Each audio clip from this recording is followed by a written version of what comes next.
Picture this. You walk into an animal shelter and you see 5 identical dogs. Upon further inspection, you notice they all have the same white mark on their chest, the same look in their eye, and the same markings on their paw. Weird, isn't it? Well, this could very well be our reality if cloning is considered ethical. Where do you draw the line in bioethics? The purpose of this speech is to persuade everyone that cloning is unethical. Growing up in a rural area, livestock have always been a big part of life. In saying this, once you're around something enough, you get to know the good, the bad, and the ugly. And while I personally don't know any farmers that partake in cloning, I know that there are hardcore farmers out there that will clone their prize show cows and their prize stud cows. Animal cloning is unethical because it does not make a true copy of the animal. The technology is dangerous, and the pain and suffering it puts the animals through. To start off with, let's talk about how it does not make a true copy of the animal.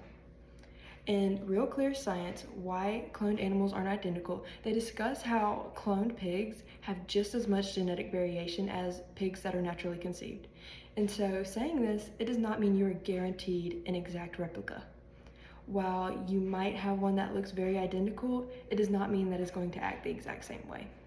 So if you were to clone your beloved pet, it does not mean that it would actually be your beloved pet. It would be an animal inside a body that looks like your beloved pet. Now that we've talked about cloning, let's discuss the technology that will lead us to this point in cloning. In the Berkeley College of Engineering's article, The Dangers of Cloning, they discuss Dolly the sheep. Dolly the sheep was a cloned sheep. Scientists took 276 tries to get this right. That is 276 embryos that they had to implant in mothers. Dolly the sheep still had to be put down at the age of 6 for progressive lung disease. Center for Food Safety, in their article Cloning and Animal Welfare, discussed the statistics of success rate to failure rate. The failure rate for cloning is 90%. 90%. And 3 out of 12 mothers pass away while giving birth. So this is not a very high success rate, so I do not know why we're continuing to push this. My third and final point is the topic of the pain and suffering that the animals endure. In Compassion in World Farming's article, Cloning Equals Cruelty, they discuss how much pain it puts the animals in that are born.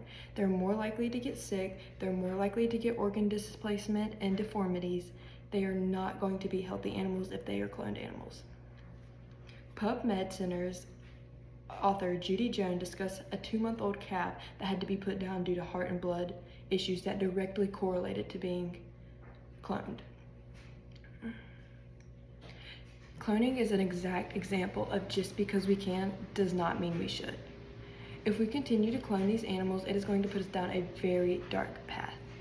Cloning is unethical because it does not make a true copy of the animal, the technology is extremely dangerous, and the pain and suffering that we put these animals through is just not worth it. Overall, cloning is a bad idea, and we should not continue researching this or putting these animals through this. Wouldn't you only want there to be one of you in the world? Thank you.